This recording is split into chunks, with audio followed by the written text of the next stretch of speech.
Preguntaba si había una introducción previa, pero parece que nos han dejado aquí solos ante el peligro para que nos apañemos. Buenos días a todos, gracias por acompañarnos en esta mañana fría, como un invierno parisino decía esta mañana, que lo he escrito, pero que se va convirtiendo, según pasa el tiempo, en un invierno de San Petersburgo directamente. Hace un par de años participé en un curso en el Escorial que se titulaba, la propuesta era Creación y Tecnología. Gran parte de lo que allí se habló, y miro a Lorenzo Silva porque era el director del curso, tenía que ver con este mundo, estas zozobras del libro electrónico, Internet, la edición digital y cómo todo este mundo tecnológico va a cambiar inexorablemente, parece, el mercado editorial tal y como lo conocemos. Pues yo, en ese curso de creación y tecnología, di una charla que se titulaba muy apropiadamente, muy provocadoramente, Nostalgia de la máquina de escribir. En esa charla sobre creación y tecnología hablé de la relación de algunos escritores muy conocidos con sus máquinas de escribir, hablé de La Corona de Karen Blixen, que se conserva en la Casa Museo de la Escritora, hablé de aquella legendaria Remington que tenía Faulkner, nunca escribió en otra cosa, hablé de la Royal de Cheever, aquel escritor tan singular y raro que mantenía una relación verdaderamente personal con su máquina.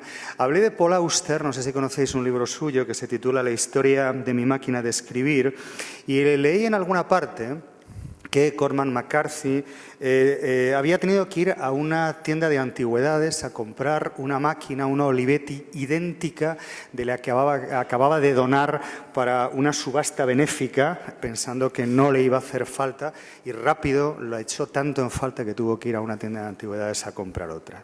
Siempre me han interesado las manías de los escritores. Vamos a hablar un poco de eso, pero creo que detrás de la manía se esconde de alguna manera una parte de la creatividad, de la creación. Ese mundo de objetos, de papeles, de lápices, de los que se rodean, nos rodeamos casi de un modo supersticioso. Los lápices que tenía delante de sí siempre afilados Elías Canetti cuando escribía, la tinta roja como la sangre de los plebeyos, decía, con la que escribía siempre Ramón Gómez de la Serna, o el papel azul especial que necesitaba para trabajar Colette, como se sabe. Hay algo, y no hablo más que 30 segundos más, hay algo en la creación tan frágil, tan lleno de incertidumbre siempre, que parece que los escritores tengan que rodearse de un ambiente propicio, crear una especie de teatrillo en el que de alguna manera se sienten a gusto. En esa charla que di en el Escorial comencé hablando de Javier Marías y de un artículo que había escrito unas semanas antes en el Dominical del País, se titulaba Olimpia, carrera deluxe. El título es la marca y el modelo de la máquina de escribir que utiliza siempre y con la que ha escrito absolutamente todos sus libros. Sigue utilizando la máquina, yo no sé si de manera supersticiosa, pero sí recurrente. Es una máquina que se dejó de fabricar hace al menos 10 años y va por el mundo Javier Marías buscando en tiendas de viejo, rastros de todo tipo, máquinas, carrera deluxe, porque cada libro que hace destruye una. Repite tanto los originales que acaba siempre saltándole alguna tecla, tiene algún problema y tiene un discreto almacén de carreras deluxe para continuar con su carrera. El otro día, justo, encontré en un cash converter, que yo no sabía ni lo que significaba, al parecer todo el mundo sabe lo que es menos yo, encontré una carrera deluxe por 6 euros y dije, me acordé de Javier Marías y le mandé una foto diciendo, oye, he encontrado una carrera deluxe en el cash converter de Avenida Ciudad de Barcelona por 6 euros. No se me ocurrió preguntar si funcionaba ni siquiera, ahí dejé la cosa. Y el otro día hablé con él de otro asunto y me contó que justo cuando había llegado le contaron que acababan de vender la carrera deluxe que tenía y ambos nos miramos con la zozobra de no saber quién se la llevó, para qué y si de alguna manera ese anónimo comprador nos ha hurtado de un nuevo libro de Javier Marías que se ha quedado sin máquina de escribir. Creación y tecnología ¿Cuál es el papel del escritor en esta sociedad tecnológica? ¿Todo esto que estamos contando es un capricho? ¿Hay alguna importancia en las relaciones de los escritores con la tecnología? Nos acompañan Gonzalo Torné, nació en Barcelona en el 76, ha escrito 3 novelas, Hilos de Sangre, premio Jaén de novela, Lo inhóspito y Las parejas de los demás, y tiene este libro fantástico que les recomiendo, su último libro, Divorcio en el aire, está publicado en Mondadori, es director adjunto del Invisible College, que es lo primero que le voy a preguntar, por si hay que apuntarse a este colegio tan tentador siquiera en el nombre. Buenos días, Gonzalo. Y nos acompaña también Lorenzo Silva, madrileño, del año 66. Es Premio Nadal, es Premio Planeta, es finalista del Premio Nadal, es Premio Primavera, es decir, que tiene todos los premios. Y autor, entre otros, de esta fabulosa, incomparable pareja de guardias civiles tan familiares para muchos de nosotros, que son Bevilacqua y Chamorro. Este es su último libro, 7 ciudades en África, está publicado por la Fundación Fernando Lara, Historias del Marruecos español. Me callo ya y comenzamos con esta pregunta. ¿Somos muy tecnológicos, Lorenzo, Gonzalo, o somos escritores decimonónicos? Porque últimamente tienes que retratarte en uno de los bandos, ¿no? ¿Cómo es la cosa, Lorenzo? Bueno, buenos días a todos, en primer lugar, y muchas gracias por invitarme al festival y a los asistentes por acudir a oírnos. Bueno, estoy convencido de que a Javier Marías, o a ti, o a los dos, os espía la NSA y ha boicoteado su libro y se adelantaron, mandaron a un agente de la delegación en Madrid a que retirara esa máquina rápidamente, ¿no? Ya sabéis que todo lo que hablamos por teléfono realmente estamos hablando con una tercera persona que no sabemos de dónde es. No tiene ni por qué ser norteamericano porque el contratista cada vez es más barato, ¿no? Bueno, y creo que eso es lo que ha pasado. La próxima vez que quieras decirle a Javier Marías que haz como Bin Laden, manda un propio con un billete manuscrito, que es la manera de que no te pillen durante un tiempo, por lo menos. Ya se vio que Bin Laden tampoco le funcionó de forma indefinida. Bueno, quizás este chascarrillo es bueno para responder a tu pregunta, ¿no? Porque hablamos de una realidad tan mediatizada por la tecnología que algunas personas pues ya deciden huir de ella, ¿no? Precisamente para mantener un espacio, un reducto de autonomía y de autoposesión personal, ¿no? De no tenerlo todo permanentemente compartido con los demás, ¿no? Yo confieso que en algún momento pasa por mi cabeza esa idea. No he llegado todavía a nada paranoico, es decir, sigo teniendo varios ordenadores, una cuenta de Gmail, una cuenta de Facebook que utilizo como tablón de anuncios, la verdad, por eso no me preocupa especialmente, ¿no? Y hasta una de Twitter que hago poco más o menos lo mismo y cada vez tiendo a usar menos. Pero yo me calificaría en esa dicotomía que has planteado como un escritor decididamente tecnológico. Por un par de circunstancias biográficas, no sé, no tiene ni mérito ni demérito, la vida me ha hecho así, ¿no? Cuando yo tenía 14 años y en este país prácticamente nadie había visto un ordenador, pues yo estaba matriculado en un instituto en el que había un friki que daba física y que decidió, con un dinero que sacó, no sé muy bien de dónde, comprar un Apple II. Estamos hablando del segundo ordenador de Steve Jobs. Es decir, que yo con 14 años tenía entre mis manos una criatura de Steve Jobs. De esto hace pues bastantes, tantos como 33, ¿no? Recuerdo además el encuentro con ese ordenador. El primero que lo tocó, pues, aquella máquina extraña, ¿no? Que nadie había visto nunca, fue mi amigo Carlos.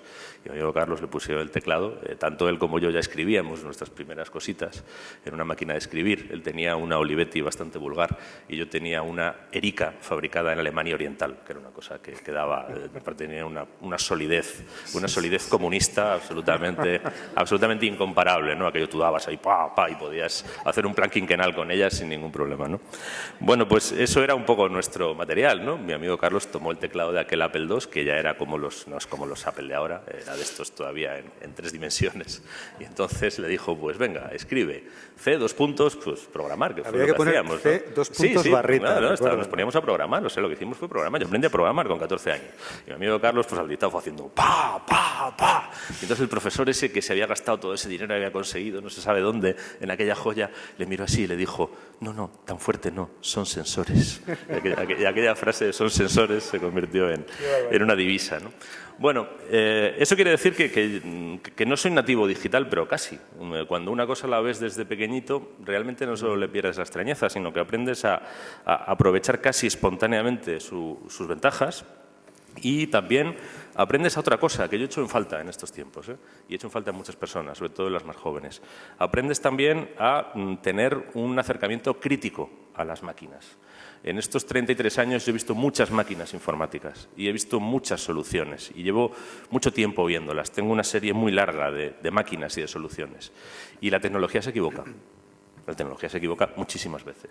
Hay una expresión maravillosa que tienen los ingenieros, yo trabajé mucho tiempo con ingenieros, que me parece uno de los grandes hallazgos. Creo que no está en el diccionario de la Real Academia, pero en fin, otra demostración de que no es un buen diccionario, porque la palabra es maravillosa, ¿no? Los ingenieros a veces dicen que cuando se hace una modificación en un proyecto para tratar de sacar mayores prestaciones a algo, lo que se consigue es justamente lo contrario. Algo que funcionaba perfectamente y que no había ninguna necesidad de molestar a la máquina esa, pues alguien va y la caga, ¿no?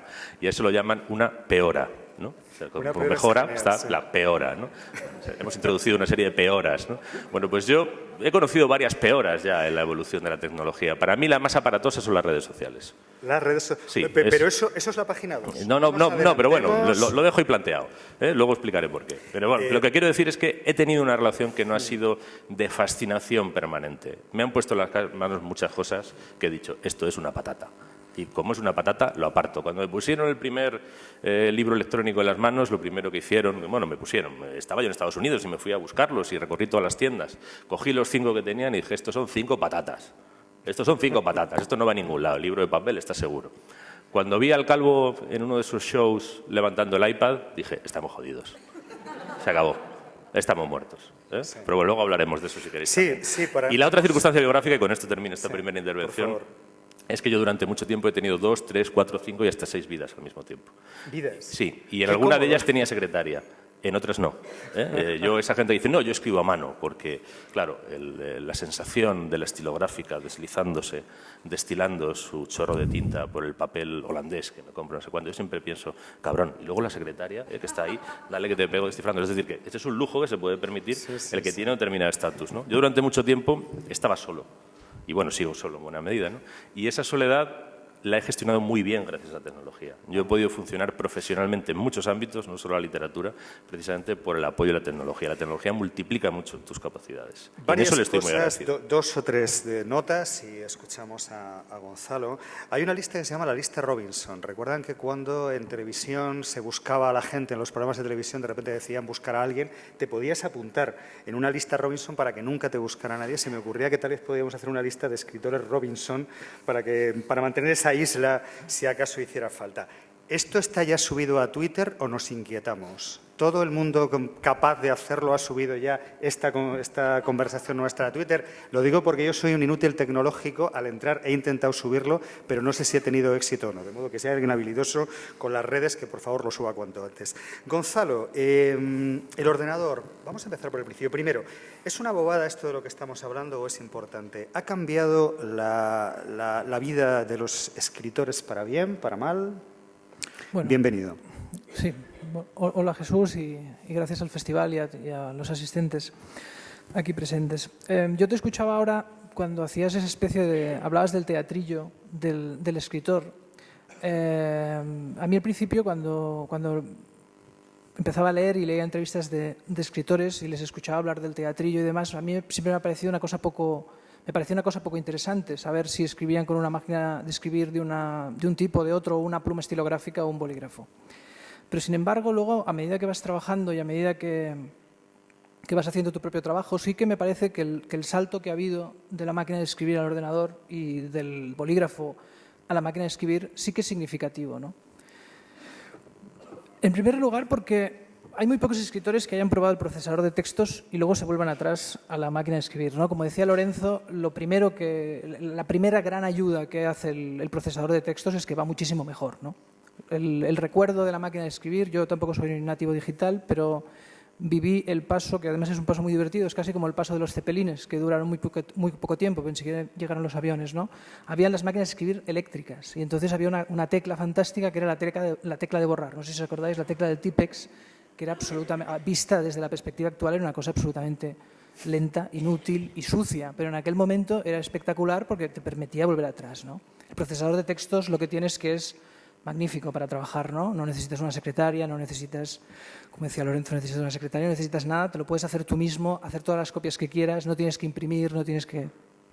Sin embargo, como decía antes, sí que me parece que hay un aspecto que ya no es solamente romántico en el trabajo con el ordenador y en el trabajo con la máquina de escribir, ¿no? Yo no escribo a máquina, pero cada vez más, y bueno, ahora ya prácticamente todo el trabajo que hago lo escribo a mano. Lo escribo a mano no por el asunto este emocionante del deslizarse de la mano por el papel, aunque también es muy atractivo, sino porque el ordenador tiene algunas trampas, o el procesador de textos, no como procesador de textos, es decir, no como elemento para pasar a limpio textos y luego enviarlos y entregarlos. Eso me parece muy interesante e incluso también escribir directamente al ordenador. Pero si me resisto a escribir a ordenador directamente es por dos motivos. Ya digo, antes esto me parecía superfluo, pero he pensado un poco con este asunto, sobre todo cuando me propusiste el tema. Y uno, me afectan a mí como escritor, pero igual a alguien más le puede afectar. Uno es la calidad de la letra. A la calidad de la letra, es decir, cuando nosotros escribimos y escogemos el cuerpo de letra que más nos gusta, ¿no? Un Times o un Garamond o un demás, o cualquier, en el momento en que lo vemos en pantalla, es bonito ya, digamos, está como bien hecho. A mí eso me crea cierta angustia de decir, ¿lo estoy haciendo bien o el procesador me está poniendo bonitas las letras? En cambio, si estoy escribiendo, tengo una relación crítica más marcada, más viva, más vivencial con mi escritura. Y por otra parte, el procesador de textos, en cierta manera también la máquina de escribir, pero mucho el procesador de textos, como sabéis, hombre, uno puede abrir 20 procesadores de textos, pero en principio te da todo el texto en secuencia, página 1, página 2, página 3. Siempre te ayuda a saber dónde estás. Y a veces al menos yo cuando escribo, cuando preparo novelas, no siempre me interesa saber dónde estoy. No sé si quiero saber si estoy al principio o al final. No quiero que me ordenen el material demasiado pronto. Por eso creo que una cosa que no era tan significativa, que era más romántica, ahora, como decía Lorenzo, tiene algunas trampas que pueden ser trampas para uno y facilidades para otro, pero sí que está bien que tengamos una relación crítica. No crítica moral de decir sí o no a la tecnología, sino cómo utilizamos la tecnología cada uno de nosotros. En su caso, perdone que nos tratemos de usted, en cuanto bajemos volvemos al tuteo, pero de momento nos tratamos de usted. En su caso, por tanto, empieza escribiendo a mano y después lo pasa al ordenador o... Las novelas sí, las novelas escribo todas a mano, pero también bueno, siempre... Yo tengo ciertas dudas de si eso tiene interés, ¿no? Pero en mi caso yo no puedo estarme escribiendo en mi casa ni en una oficina. A mí me gusta escribir, pues no sé, donde sea, en una cafetería o en algún sitio. Entonces puedo llevar el cuaderno conmigo o puedo estar trabajando un aspecto determinado de la novela y entonces me gusta trabajar con cuadernos y hacerlo todo a mano. Parece superfluo, era una palabra que tenía aquí para decirla, pero hay escritores de cafetería y escritores que no pueden escribir en cafetería. Me estoy acordando, por ejemplo, de toda esa generación de narradores. Ruano, por ejemplo, era un clásico escritor de cafetería que llegaba a un café y necesitaba de ese trajín, de ese ruido para poder escribir. Y en Santander, cerca de la calle Cádiz, hay un pequeño bar que no me acuerdo cómo se titula, con una placa así de grande que cuenta: aquí escribía y de algún modo lo sigue haciendo sus poemas Pepe Hierro. Pepe Hierro salía de casa, ese lugar tranquilo donde no había ni un solo ruido, y se iba al bar para que la máquina, tragaperras y todo aquello le acompañara en su manera de crear. Dos cosas que podemos discutir y luego pasamos a otra. No parece baladí, María sostiene que su vinculación con la máquina de escribir, aparte de una excentricidad confesable, no sabe uno si necesaria, tiene que ver con que cuando uno escribe en una máquina de escribir, escribe de una manera horizontal. Es decir, tienes unos folios que imprimes, que escribes y que vas pasando, mientras que un ordenador escribe de manera vertical. Él dice que le cuesta mucho pensar en una novela de manera vertical. Y me he acordado de dos tipos, Kerouac y Bennett, que construyeron un ordenador de una manera ciertamente torpe para escribir al menos alguno de sus libros. Como sabéis, En el camino está escrito en un rollo de papel continuo. Kerouac se inventa un ordenador, es decir, algo vertical que no le exige cambiar de folio para escribir en el camino. Y Bennett también, una de sus obras, no recuerdo cuál, la escribió de esta manera. ¿Es lo mismo? ¿Somos gente extremadamente caprichosa, Lorenzo Silva, a la hora de escribir, o no? Yo, vamos a ver, escuchaba a Gonzalo antes. Yo he escrito media docena de novelas a mano. de las que se han publicado solo 2, porque son las primeras.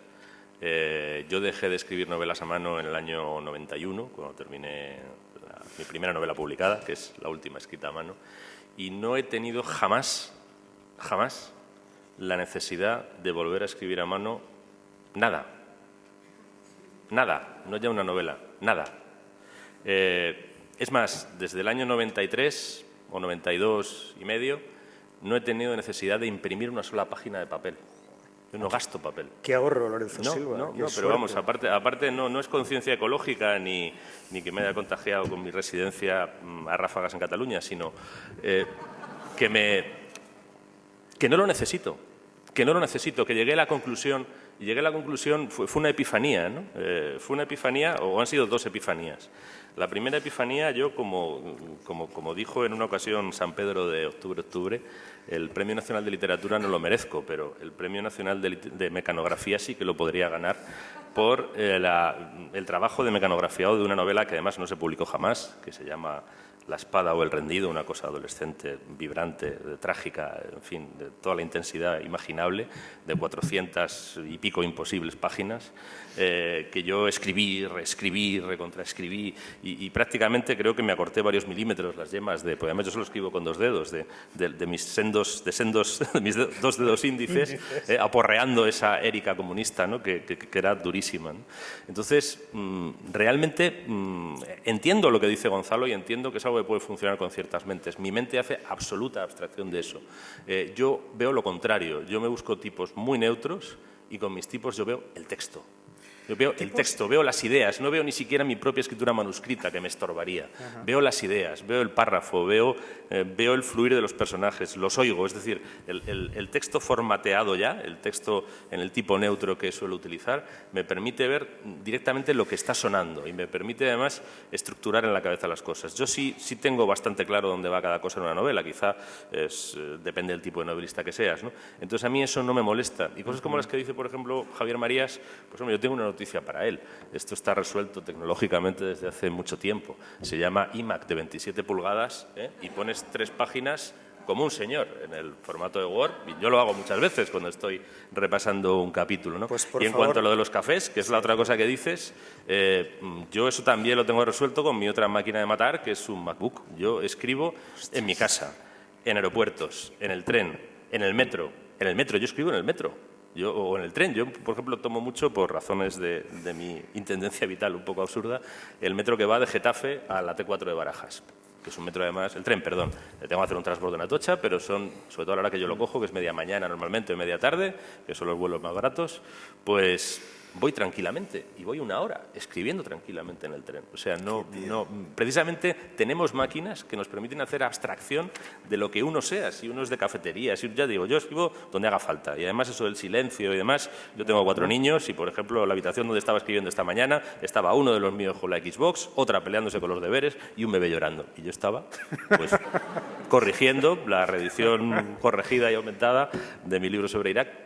¿Cómo, señor? Pues esto hace que empezamos a entender que la gente se baje a los bares. Teniendo estas casas ruidosas, no me extraña que Miguel Delibes es conocidísimo, conocerás la anécdota. Se compró un piso para escribir, porque él tenía la casa llena de niños, estaba en el pasillo y los niños le pasaban por encima y él dice, esto es una desesperación. Y cuando lo tuvo todo montado, perfecto, habitación luminosa, mesa, tal y cual, volvió a casa. No se le ocurría nada. Necesitaba la maravilla de los niños. Es una anécdota preciosa que cuentan. Hay varias preciosas de Miguel Delibes. Esa es una, efectivamente, cuando se fue a un apartamento, dijo ya. Y volvió al pasillo castigado. Pasillo, y luego cuando los niños se envolvían los bocadillos en sus manuscritos, que esa también tiene mucha gracia. Oye, pero habéis cogido una hoja, ha sido José que se ha envuelto un bocadillo. En fin, oye, titular de momento, está muy bien además porque hace 20 minutos que hemos empezado y ya tenemos uno. Yo dejé de escribir novelas a mano en 1991, me parece un titular que de momento nos quedamos con él. 2 cosas más, Truman Capote hablaba, no me acuerdo, siempre tan generoso como sabéis, con sus amigos, decía Zutanito de tal, dice no hace literatura, hace mecanografía, que me parece que es una de las peores cosas que Truman Capote puede decir de uno mismo. El tema de la letra lo tenía aquí anotado porque hace tiempo, hablando con Patricio Pron, que no es sospechoso en absoluto de ser un tipo antiguo, no como yo, que se me ve enseguida, Patricio Pron me dijo una frase que traía aquí anotada. Decía, ¿cuántas víctimas ha habido, cuántas víctimas me contó de la Times New Roman. Y me quedé como así diciendo, oye, que bueno, me encanta lo de buscar una letra neutra. ¿De qué estamos hablando? Porque claro, el personal dirá, oye, esta gente tiene verdaderamente un problema, ¿no? Da igual la letra que uno elige, no da igual en absoluto. Él decía que no, Patricio, se me olvidó llamarle esta mañana para que me lo aclarara, pero decía que impone un tipo de literatura el tipo de letra. No es lo mismo una sans serif que una Times New Roman. Yo ahí me quité y seguí con lo mío de a mano, dije tan tranquilo. Hombre, yo creo que puede influir si escribes con los wingdings, esos que son todos como simbolitos, ¿no? Y bombas explotando y tal, eso sí puede influir. Pero un tipo normal, yo por ejemplo escribo toda la literatura con Bookman, me parece, y con Book Antigua en los artículos normalmente. Y es un tipo de letra que como tiene prácticamente un aspecto tipográfico, pues para mí es absolutamente neutra. Es decir, y además me permite dimensionar perfectamente lo que estoy haciendo, ¿no? Bueno, que sepan que Patricio Prón quema todos sus manuscritos. En cuanto acaba y los entrega a la editorial de una manera supersticiosa, casi ritual, los quema. Nunca le he preguntado dónde, pero lo tendrá resuelto. Yo quemé el primero también. Pero luego... Pues ahora hablamos de manuscritos, pero lo que sí implica la tecnología, el utilizar ordenador, es que no hay manuscritos. García Márquez, en cuanto publicaron 100 años de soledad, lo primero que hizo fue romper todo porque decía que no quería que nadie viera la tramoya que hay detrás de una novela. Desaparecen los manuscritos, desaparece toda esta investigación que se puede hacer, hay muchas muy interesantes, respecto de una novela, o sea, cómo escribió Menganito los Buddenbrook o cómo escribió Zutanito el Ulises. No hay manuscritos, salvo Gonzalo, que sigue teniendo alguno. Sí, todos. Pero no son manuscritos, ¿no? Son libretas. Entonces, tampoco sé por qué guardo las libretas, pero es verdad que las guardo todas. No sé si es posible, dentro de un archivo Word, creo que es posible. Seguramente verlos, sí, pero no sabemos cómo. No sé quién me lo decía el otro día, que es posible en el mismo archivo ir viendo las correcciones que has hecho hacia atrás, es decir, exhumar, digamos, la génesis de la novela. Lo que pasa es que, claro, desde el Word solo se podría hacer siempre y cuando el autor sea un autor de novela de corrido, digamos, que empieza desde la primera página y termina hasta la última, ¿no? Si no, se ha ido montando en diversos capítulos, en diversas páginas, sin saber el orden y luego estructurándolo, eso también se pierde. Por otra parte, también se puede perder en un cuaderno si no vas anotando la fecha, o si no vas anotando la fecha, o si no vas anotando cuando lo hiciste, ¿no? El otro día, por cierto, estuve con Ana Santos, es la directora de la Biblioteca Nacional, donde hay algunos manuscritos de escritores, y me habló de una iniciativa que piensan poner en marcha, si conseguía entenderlo bien, que consistía en aceptar envíos informáticos de escritores, es decir, que un escritor pudiera enviar también a la Biblioteca Nacional para que se custodiaran distintos estados de una novela en material informático. Lo cierto, en todo caso, y en eso estaremos de acuerdo, es que el ordenador es una máquina llena de todo tipo de tentaciones. Uno está escribiendo y de repente dices, joder, voy a jugar ahora mismo a esto, ¿cómo se llamaba? Al buscabombas y tal. Voy a entrar al correo electrónico, voy a subir una foto a Facebook.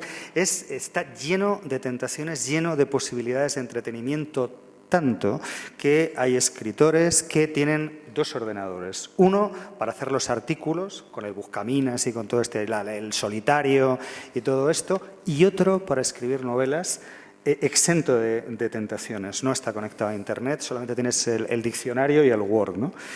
¿Es verdad que el ordenador puede llegar a entretener mucho? Cualquiera de los dos. Hay que tener una cierta disciplina. Sí, es evidente, ¿no? El ordenador es una herramienta multitarea y además cada vez tenemos más tareas, porque muchos de los productos que salen, pues su comercialización y su rentabilidad se basan en ponernos tareas a los usuarios, ¿no?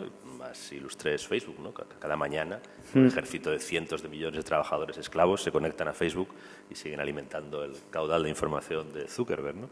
Entonces es evidente que sí, que las máquinas no solo tienen esa capacidad, sino que están diseñadas para incluso inducirnos a la multitarea permanentemente, ¿no? ¿Y quién no ha caído en eso, no? Hay un escritor cuyo nombre no citaré, creo que a él no le importaría, pero vamos. Pues vamos a citarlo. No, hombre, no, que lo diga cuando quiera, ¿no? Eso Escríbelo bajito y luego... algún día lo dirá. Dice, no, yo no puedo escribir en un ordenador conectado a Internet, pues estaría todo el día viendo porno. Entonces, claro, si no se puede escribir, no se puede uno concentrar. Y sobre todo no siempre tienes el estado de ánimo, ¿no? Porque el porno es solo un estado de ánimo. Bueno, entonces, sin llegar a esos extremos, ¿no? Yo creo que al final es una cuestión, y todos hemos caído alguna vez en distraernos, pero es no sé, yo creo que tenemos que aprender o tenemos que regresar a los saberes antiguos, ¿no? Y uno de ellos es el del autocontrol. Tú tienes una herramienta a tu disposición. Yo escribo con el ordenador conectado a Internet y alguna vez me he distraído, no lo voy a negar. Alguna vez pues me han dicho hay una noticia o me he acordado de una cosa que alguien puso en Twitter y he ido a comprobar que estaba. Bueno, alguna vez esa distracción la puedes tener. Pero para mí estar desconectado a Internet, no solo cuando escribo artículos, también cuando escribo novelas. Yo, por ejemplo, escribo novelas que son históricas, escribo novelas que manejan muchos elementos concretos. Yo, por ejemplo, estoy escribiendo una novela y tengo pues, especial interés en un momento dado, y además lo necesito para esa frase prácticamente porque quiero describir cómo está una epidermis, pues cómo son los síntomas del ahorcamiento por tracción. Bueno, pues eso, en Internet tienes 14 sitios de todas las nacionalidades, donde tienes, bueno, pero vamos, con toda la praxis clínica y forense, ¿no? de todo esto. Entonces, quiero decir, cuando lo necesitas mirar, ¿por qué no lo vas a tener? Porque te vas a forzar a esa cosa de quitar el cable, ¿no? Hay otra acción humana que está en tu propia mente, que es manejar tu propia actividad, ¿no? Yo creo que si tú realmente estás enfrascado en lo que estás haciendo, que es la premisa fundamental para poder dedicarte a cualquier creación artística, pues no hay ningún problema en estar conectado. Es una herramienta más que tienes y que yo creo que lo interesante es cómo se integra en el proceso de creación. Ese libro, por ejemplo, último que has enseñado, es un libro que está alimentado de montones, de montañas de textos ajenos. Para mí, mientras estaba escribiendo ese libro, por ejemplo, y estaba escribiendo el capítulo de Chauen, pues era enormemente útil tener abierta en el mismo momento la edición, vamos, el facsímil del original francés del libro de Charles de Foucault, de Viajes a Marruecos, que fue el primer europeo que describió la entrada de Chauen, ¿no? Y yo necesitaba ir mirando casi a cada párrafo, transcribir unos, traducir otros, porque voy a estar desconectándome y desconectándome mientras escribo, ¿no? Ha dicho Facebook. Esto ha sido así. Eran las 2:13 de la tarde y hemos dicho Facebook. Pero lo retiro, como decía. No, por Dios, no vamos a retirarlo. El resto del tiempo vamos a hablar de esto. No, quiero decir que hay una obsesión por la visibilidad. En esto de los escritores, antes nos reíamos Gonzalo y yo, porque además yo tengo siempre la tentación de llegar al sitio que ya no es, de llegar tarde a los sitios, ¿no? O sea, me hice una página web cuando ya todo el mundo te decía, hombre, no, la página web está muerta, eres un antiguo. Te haces de Facebook cuando hay que hacerse de Twitter, eres de no sé qué cuando no sé cuántos. Hay, y hablábamos antes de esto, ¿no? Esta vida misteriosa del escritor, este tipo que imaginamos decimonónico, ¿no? Que imaginamos con el bigote de alzas, metido en casa, con la pluma y todo esto, de repente pasas a ser prácticamente un personaje público, es decir, tienes y te piden las editoriales, ¿no? Iba a decir, te exigen, ¿no? Pero de alguna manera valoran el que tengas no sé cuántos amigos y no sé cuántos seguidores y el escritor se ha convertido, ha perdido gran parte de ese misterio que tenía que ver con la escritura para convertirse en un tipo que está todo el tiempo diciendo dónde estoy. Por cierto, he conseguido subirlo de Twitter, un milagro, y toda España sabe que estamos aquí. Quiero decir que en su caso, ¿cómo lo lleva Gonzalo? Bueno, yo me gustaría hacer una distinción que afecta a lo que estábamos hablando antes, ¿no? Que es entre la herramienta y la función, ¿no? Por utilizar una distinción tonta, si se quiere, pero gráfica. En el caso del ordenador es elemental, ¿no? Antes el ordenador, uno podía acusar al ordenador de ser las fuerzas del mal que lo distraían, pero realmente uno puede utilizar el ordenador para un montón de cosas, ¿no? Y esa misma función de distracción la puede tener en la televisión, la puede tener en el móvil, la puede tener en la tableta, la puede tener en cualquier sitio. Entonces no es tanto la herramienta la que tiene que ser demonizada, sino la función y cómo uno vive con esa función, ¿no? Y lo mismo pasa un poco con este asunto de las redes sociales, ¿no? Primero, es un poco, para mí, desagradable tratar ese tema porque enseguida tienes la tentación de ponerte moralista en relación a lo que tú haces o dejas de hacer. Yo creo que en las redes sociales, primero hay quien es un elemento de relación de nuestro tiempo, exactamente igual como puede ser ir a la piscina o ir a los bolos, en principio. Entonces, si alguien es nativo digital, ha empezado a tener Facebook, ha empezado a tener Twitter, a mí me parecería muy raro que se tuviera que salir de allí porque es escritor. Otro asunto distinto, yo no estoy en Facebook, no tengo Twitter y tuve blog 2 semanas o un mes por la editorial, pero me lo cerraron porque no subía artículos. Bueno, no se me ocurría nada en ese momento. Entonces, yo creo que depende de la función que tú le des. Es decir, si tú crees que con esa herramienta vas a poderte conectar o tener relación con tus lectores o tienes amigos en todas las partes del mundo, ¿por qué no va a tener un escritor Facebook? Ahora, lo que sí que me parece, para no entrar en una lectura moralista del asunto, sino funcional, creo que sí que hay una serie de lugares comunes que no son reales. Y eso pasa mucho, no tanto quizás en los escritores mayores y más consolidados, que realmente tienen un grupo de seguidores, de lectores muy grande y que entonces pues, pueden utilizar las redes sociales y Facebook para relacionarse con ellos de manera que antes no podían tenerlo, ¿no? Pero en los escritores de mi generación hay la idea de que si uno no tiene Twitter o si uno tiene Facebook, no tiene relación o no va a conseguir llegar a los lectores o los lectores van a llegar más a él si tiene ese Twitter o tiene ese Facebook. Y yo creo que esto no es tan así, ¿no? En principio porque también es verdad que yo tengo la suerte de estar en una editorial buena y que hace ese trabajo por mí, ¿no? Si estuviera en una editorial más pequeña no sé si diría eso, ¿no?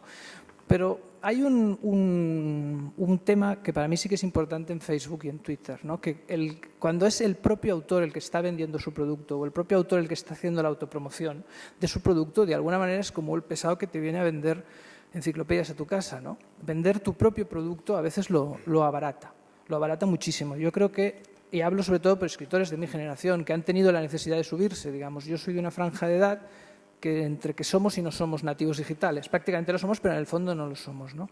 Hay un innecesario incremento de ruido respecto a uno mismo. Ideas de marketing que pueden funcionar para Coca-Cola, de crear marca y demás, yo creo que cuando se adaptan a un escritor que está, digamos, empezando, o que lleva 2 o 3 novelas, no funcionan, porque también hay una cosa que es importante respecto a las marcas, ¿no? que tampoco hay que manosearlas, tampoco hay que abusar, tampoco hay que dar demasiada información y cargar al personal o cargar a la gente, que a veces los libros se encuentran, siempre han habido libros, siempre han estado expuestos y buenos escritores han conseguido buenos lectores y hay lectores que no. No me parece que en ese sentido es una herramienta para los nuevos escritores que se puede volver rápidamente en contra de ellos, ¿no?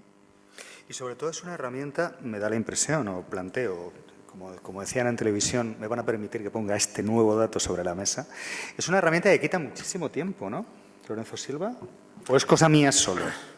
Por cierto, he tenido un retweeter con esto nuestro de que lo sepan y me han invitado, te he añadido a la lista O2, que me resulta pues muy tranquilizador. Mundo de la edición. Voy a subir otro. Ya estás fichado por otro. Pues vamos a ver, yo escuchaba a Gonzalo y estoy bastante de acuerdo con él en lo último que ha dicho. Y además es algo que vengo observando desde hace algún tiempo con una cierta preocupación, ¿no? Porque el vendedor de enciclopedias creo es peor. En la enciclopedia nunca viene la foto del vendedor que viene a traértelo, ¿no? Y aquí sí, en los libros suele venir la foto, o si no viene la foto, pues por lo menos viene el nombre, ¿no? Y a mí esa reflexión que él hace, y que es verdad que creo que juega precisamente en ese sentido, en un sentido de abaratamiento, no porque un libro sea un producto de mayor calidad moral que un refresco bien diseñado, bien embotellado y bien conservado, ¿no?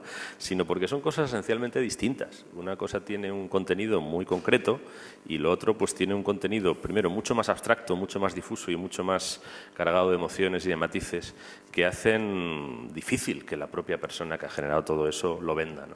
Y a mí esa reflexión me viene al hilo, aunque todos al final somos vendedores de nosotros mismos, no en la literatura, en la vida, ¿eh? Pero más allá de ese concepto general, a mí me parece que es una función que es complicado, que es contraproducente que desempeñe el autor, y a mí esa reflexión me sirve para recuperar la reflexión sobre el papel de los editores. Últimamente se ha puesto de moda decir que un editor no vale para nada, que es un parásito que se pone en medio a llevarse un porcentaje y ya está, y que Internet es maravilloso porque va a acabar con toda esa manga de parásitos, ¿no? Y va a permitir que los autores se relacionen directamente con los lectores, pues eso, picándoles puerta a puerta, ¿no? Con su fajo de libros, uno en cada mano, diciendo cómprame, aquí estoy, soy yo, soy maravilloso, ¿no? Y que eso es estupendo. Bueno, yo creo que este es uno de los detalles en los que se ve que el editor era algo más que un parásito.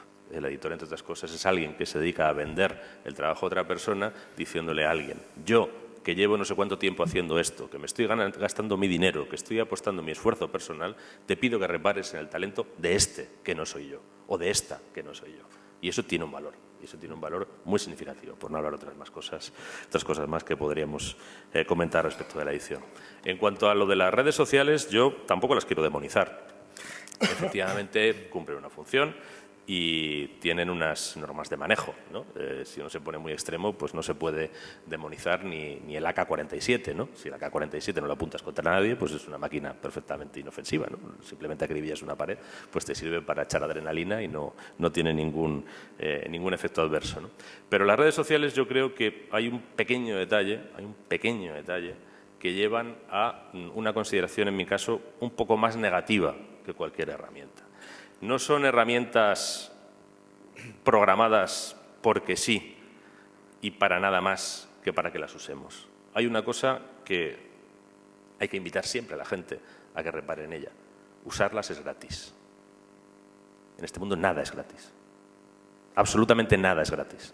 Y usar las redes sociales para que sirvan para nuestras funciones es gratis.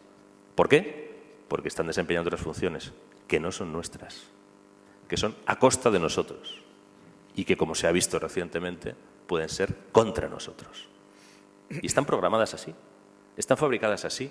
Facebook no es una máquina de que tú compartas las fotos de tu niña con tu familia. Facebook es una máquina de, en ese acto, drenarte todos los datos personales que se deriven de eso y que sean monetizables, porque han inventado un verbo, además, monetizar.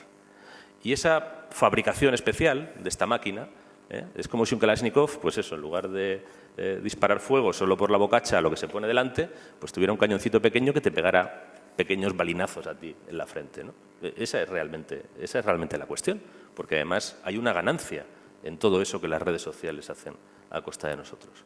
Y eso determina que lo que hacemos en ellas acabe siendo más que lo que necesitamos, acabe siendo más que la función que supuestamente desarrollan para nosotros, acabe siendo esa función que nosotros desarrollamos para ellas. Y ahí viene la pérdida de tiempo. Por ejemplo, cuando alguien... Lo voy a contar con un ejemplo, me he puesto así un poco dramático. Lo voy a contar con el ejemplo más humorístico que conozco. Una ruptura sentimental, real. La ruptura sentimental se produjo en una pareja de novios. La pareja de novios tenía el siguiente protocolo. La chica por la mañana pues, se conectaba al Facebook muy temprano y empezaba a subir pensamientos, fotografías, ahora me he tomado este café, qué bien se está aquí en la esquina de Serrano, con no sé dónde, tal. Bueno, y entonces el novio está permanentemente de guardia al otro lado del Facebook, me gusta, me gusta, me gusta. Entraba su churri y me gusta, me gusta. Bueno, una tarde el hombre se despistó, estaría a otras cosas, o no sabe muy bien qué, pues su churri colgó 5 cosas que no tuvieron un me gusta instantáneo. Y además pasaron un par de horas, bueno, esto acabó en la ruptura de la pareja. ¿Qué es lo que está haciendo Facebook con esta inocente pareja de enamorados? Pues está utilizando esa presión que tienen de responder afectivamente al otro para multiplicar los datos que la red social tiene sobre ellos. ¿Son importantes? No, de uno en uno no. Realmente no tienen una importancia individual significativa. Pero Facebook tiene una cantidad de datos, no estoy diciendo que lo haga, pero desde luego lo puede hacer. Y si lo puede hacer, me extraña mucho que no lo haga. Tiene una cantidad enorme de datos, no solo sobre esas personas, sino sobre muchas otras, que van orientadas con esos me gusta directamente, que es la tecla que yo no uso jamás de Facebook, que les recomiendo no utilizar, porque así es como te perfilan. Facebook es un profiler de todos sus usuarios, y con esos perfiles que te van sacando, si te gusta Woody Allen, o si te gustan los Seat azules, o si te gustan las mariposas con pintas, pues todo eso, al final, se convierte en un perfil. Perfiles que se usan a muchos efectos. Por ejemplo, se usan en las campañas electorales norteamericanas para seleccionar quiénes son demócratas. Todos los que les gusta mucho Woody Allen y cosas así, estos apestan a demócrata, que tiran para atrás.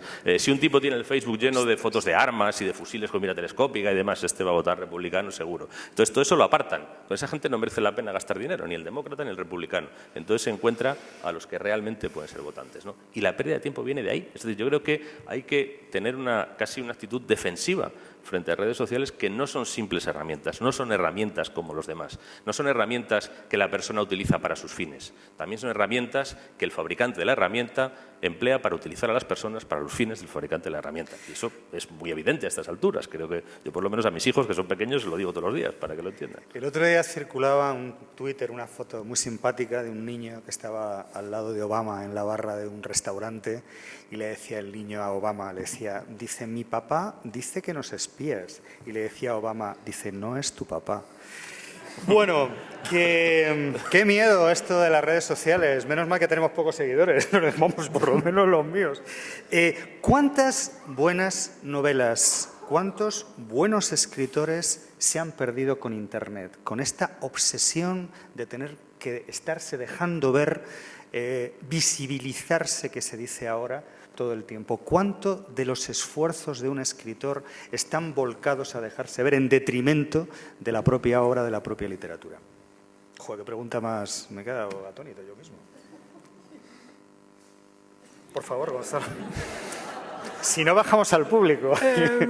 Hombre, Gonzalo no sé yo los datos que habrá recabado en un trabajo de campo sobre esto.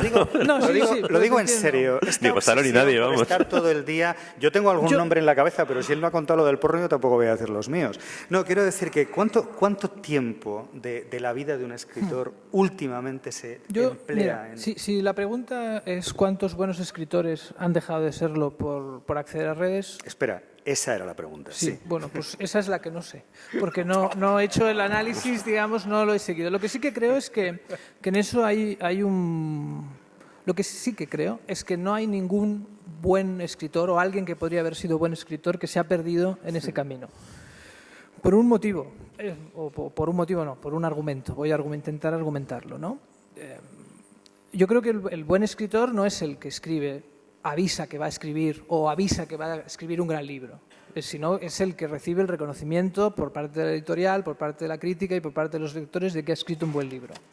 Entonces, a mí me parece que la idea de que los escritores más jóvenes o menos jóvenes están todo el tiempo distraídos en Facebook y distraídos en redes sociales y demás, bueno, es un argumento un poco... No sé cómo decirlo en castellano, me sale en catalán, pero es un argumento un poco de aquella manera. Porque también entendemos catalán. Sí, pero tentaciones y desvíos y posibilidades de, no sé, antes te podías ir, pues yo qué sé, al hipódromo o a la bolera o al campo. Es decir, lo que antes no sabíamos era cuántas vocaciones literarias se perdían porque no había una manifestación de vocación literaria tan temprana, no había la posibilidad de publicar, de publicitar y de manifestar visualmente tu vocación literaria. Pero a mí me parece que la cantidad de vías o de rutas por las que uno puede perder su vocación literaria, es decir, porque vocación literaria se tiene que transformar rápidamente en muchísimo trabajo y en muchísimo esfuerzo. Los motivos por los cuales se pierden ahora son visibles, digamos, pero me parece que hace 50 años no eran tan visibles, pero también eran presentes, estaban presentes, ¿no? Más que una vocación literaria, replanteo la pregunta, señor fiscal. ¿Cuántas carreras de gente brillante, o que en su momento pensamos que lo era, se han apagado? ¿Y cuánto de eso tiene que ver con esa obsesión por estar...? Yo me acuerdo cuando estudiaba teatro de pequeño, decían que te tenías que comprar un traje para ir a los saraos, vamos. O sea que gran parte del oficio, contaban ya en la escuela, tenía que ver con ir a sitios a que te vieran, ¿no? Hay una parte de nuestro trabajo que tiene que ver con meterse en casa, como decía Longares, luego os cuento la historia de Longares, que es estupenda. Hay una parte de nuestro trabajo que tiene que ver con meterse en casa y escribir, o ir a un aeropuerto a escribir, o estar con los niños escribiendo. Y hay otra parte que tiene que ver con ir a sitios que te vean, etcétera. Vamos a ir a una presentación, a una fiesta. Internet añade mucho trabajo. Yo tengo la sensación de que perdemos una gran cantidad de tiempo que podríamos emplear en escribir solo siendo visibles, haciéndonos visibles en las redes. Bueno, como decía Gonzalo, antes era mucho peor, ¿no? Antes, por ejemplo, no pocos escritores fueron inutilizados mediante destrucción física en guerras, desde Garcilaso de la Vega hasta Hodgson, ¿no? Volatilizado por una granada en la Primera Guerra Mundial, ¿no? Las guerras son malísimas. Es decir, que todos sus tiempos han tenido, en todos los tiempos han perdido escritores, ¿no? Por razones muy diversas. Aquí tenemos las circunstancias que tenemos y yo tampoco creo que alguien que tenga una verdadera vocación, alguien que tenga una verdadera determinación y una verdadera necesidad de ser escritor y una verdadera vocación, necesidad y determinación de escribir algo, lo deje de hacer por esto.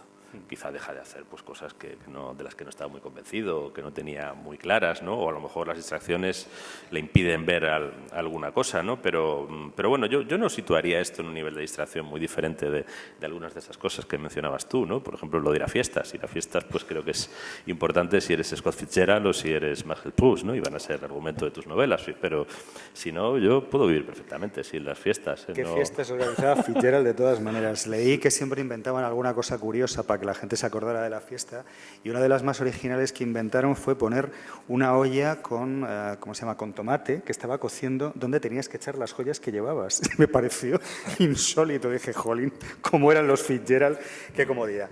3 cosas muy breves, nos hacen señas para que sepamos la hora que es, una hora malísima, por cierto, porque son las 2:30, y me gustaría que si alguien quiere participar, tiene una pregunta, una opinión, algo, levantáramos la mano para hacer un huequecito al final y que tengan ocasión de hablar. ¿Alguien tiene algo que preguntar, sugerir, decir? Si no, continuamos un par de minutos o 3 más. Allí teníamos una... Ahora mismo vamos, pero me va a permitir 2 cosas. Bueno, ahora vamos con esto. Vamos también a agradecer a mi amiga Flor, por cierto, que nos ha obsequiado con el ramo de flores más bonito que ha habido en esta mesa a lo largo de la mañana. Unos madroños salvajes, no, son, bueno, unos madroños que ha recogido esta mañana, y un romero que está dando un olor durante todo el tiempo que me sorprende de vez en cuando. Y... pregunta, ¿visita blogs de otros escritores, por curiosidad? Sí. Yo ¿Los de? picoteo en muchos blogs, sobre todo en los blogs que no tanto de creación, sino los que acumulan, por así decirlo, artículos y trabajos, ¿no? Los que son más como de archivo. Y luego sigo algunos blogs de crítica literaria. Hay uno que se titula, creo, Desde la ciudad sin cines, que es de un chico que está en Móstoles, creo que es la ciudad, y hace una cosa divertida, porque además de hacer crítica literaria, me extiendo un momento porque el blog está muy chulo, cuenta cómo ha llegado al libro, que es un tipo de cosa que normalmente no se hace, y a veces blogs de estos sí, pero... ¿Silva? Sí, yo sigo alguno que otro de forma irregular, tampoco porque si uno se dedicara a leer todos los blogs sistemáticamente, pues ya no quedaría tiempo para nada, ¿no? A mí, por ejemplo, por citar 2, ¿no? Yo creo que el que está haciendo un blog interesante es Muñoz Molina. Son piezas pequeñitas y es bastante exigente con cada texto, ¿no? Y hace textos interesantes. Se llama Escrito en un instante o algo así, o sea, es una cosa cortita siempre, ¿no?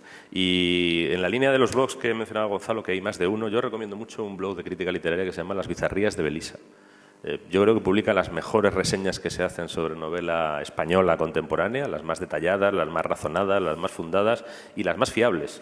A mí nunca me ha llevado un truño, me ha permitido evitar alguno, y cuando te dice que un libro tiene algo, realmente tiene algo. O sea, yo, vamos, por mí vale por Babelia, en fin, no voy a seguir hablando, pues me enfadaré con alguien, porque se enfadará conmigo, pero en cuanto a literatura española, de verdad, además es un tipo que trabaja como una mula, es decir, se lee 3, 4 libros y los reseña pormenorizadísimamente. Uno puede llegar a tener la tentación de pensar que ese canal, Muñoz Molina, tiene una cantidad descomunal de visitas, de comentarios, de me gustas o lo que sea.